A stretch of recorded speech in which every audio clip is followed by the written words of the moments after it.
is this queen wearing an eye patch? And why is it snowing? To understand this mystery, we must go back to a dark and terrible time. In the dead of winter 1812, Napoleon led one of the bloodiest military campaigns in history. He invaded Russia and succeeded in capturing Moscow. This chess puzzle, created in 1824, tells that story. First, the landscape of war. Moscow is B1. Napoleon, the Black King, has conquered the city and thus sits on this square. Across the entire map, the Beresina River stretches from A8 to H1. On the other side, on H8, we find Paris, the home of Napoleon. And now, the players. The White King is Tsar Alexander I. Behind him we see Marshall Kutuzov, leader of the army. Just the year before, he had lost his eye in battle against the Turks, so that is why he is wearing an eye patch. Napoleon may at the moment think himself safe in Moscow, but he will soon be hunted by the Cossacks, represented by the White Knights. This puzzle was created in 1824 by Alexander Petrov, who today is best known for his opening the Petrov defense. He was a royalist who loved the Tsar, but despised the one-eyed Kutuzov, who he deemed a coward. And this hatred of Kutuzov actually explains the curious solution to this puzzle. The French left the city of Moscow laden with loot, as much as 50,000 wagons loaded. The long lines of carts in ranks of 3 or 4 extended several leagues and were loaded with the immense booty the soldiers had torn from the flames. Quote, Eugène Labon, captain in the French La Grande Armée. And now for the solution to the puzzle. We see Napoleon in Moscow and the Cossacks backed up by Marshall Kutuzov. White goes first and plays knight to D2, double check, because the knight checks the king, who will now have to leave Moscow, backed up by the queen. So the king cannot go here, because that would expose him to attack from General Kutuzov, and also this bishop cannot capture the Cossack knight here, because it is a double check, so the queen would still be able to capture the king.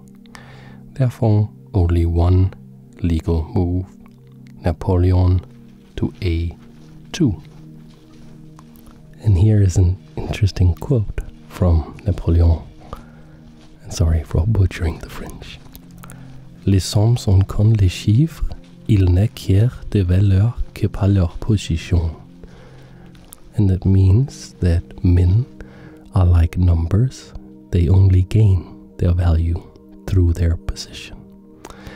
And if we look at this chessboard here, we could say that the knights are stereotypically thought of to be worth 3 points. But in Petrov's mind, these are the mighty Cossacks that he believes to be great heroes, and therefore their value in this position is much, much greater. So how will the Cossacks continue the attack? Not with knight to C1, because that would block the scope of the queen of Marshall Kutuzov. So therefore, knight to c3, check to Napoleon. And Napoleon and his army are driven back in the cold, cold winter.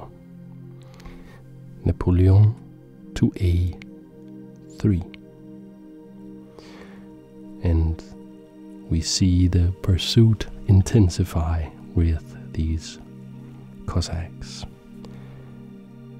Cossack to b1, check to Napoleon, who is driven further back. Napoleon to b4. The Cossacks are absolutely relentless. Cossack to a2, check, and Napoleon to b5.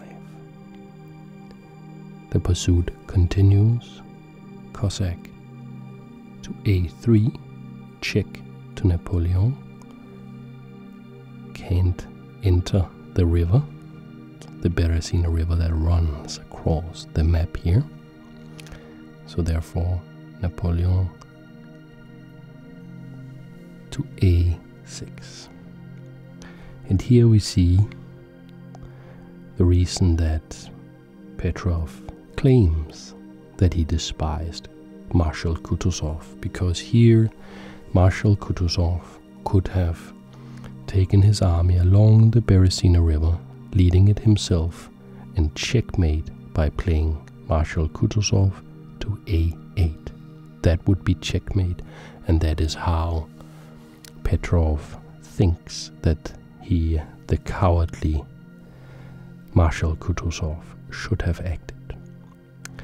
Probably the hatred of Marshall Kutuzov, which was shared by the Tsar and the Russian people,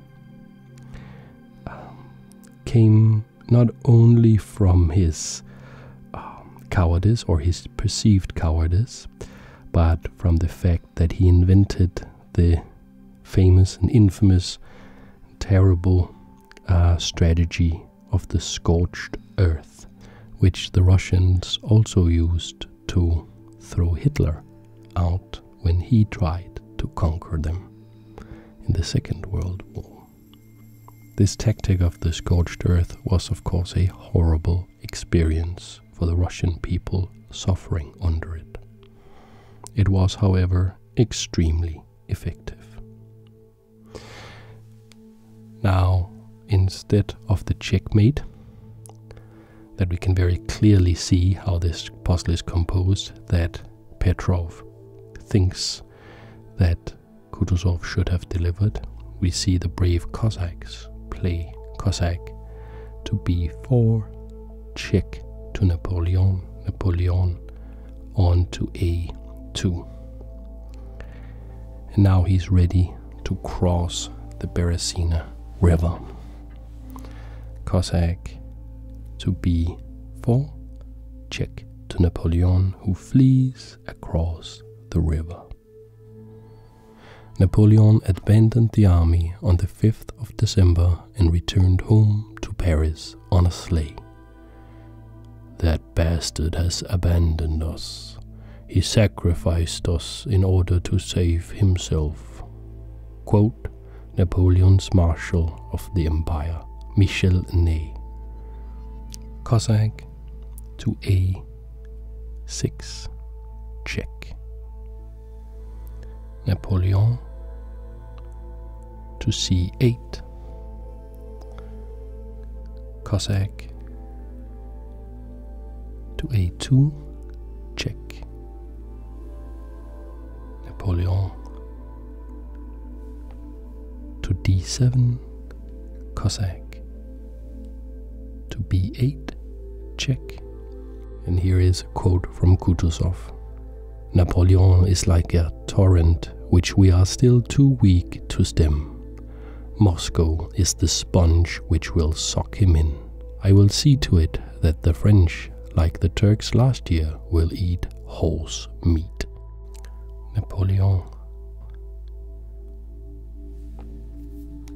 to e7.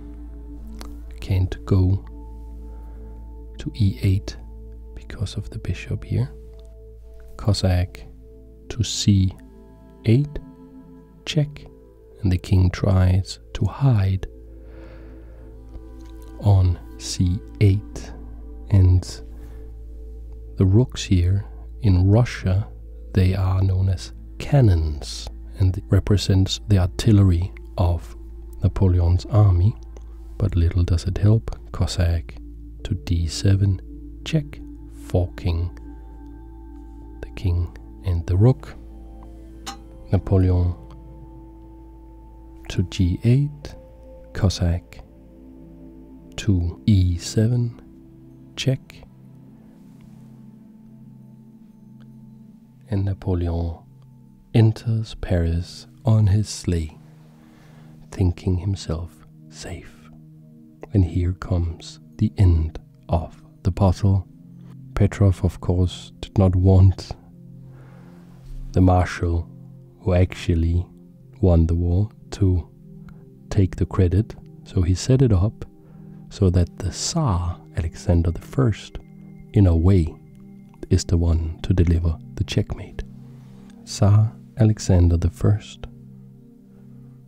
to g2, discovered check from Marshall Kutuzov, check and mate, and thus ends the story. Thank you so much for watching, and I hope I will see you in the next video.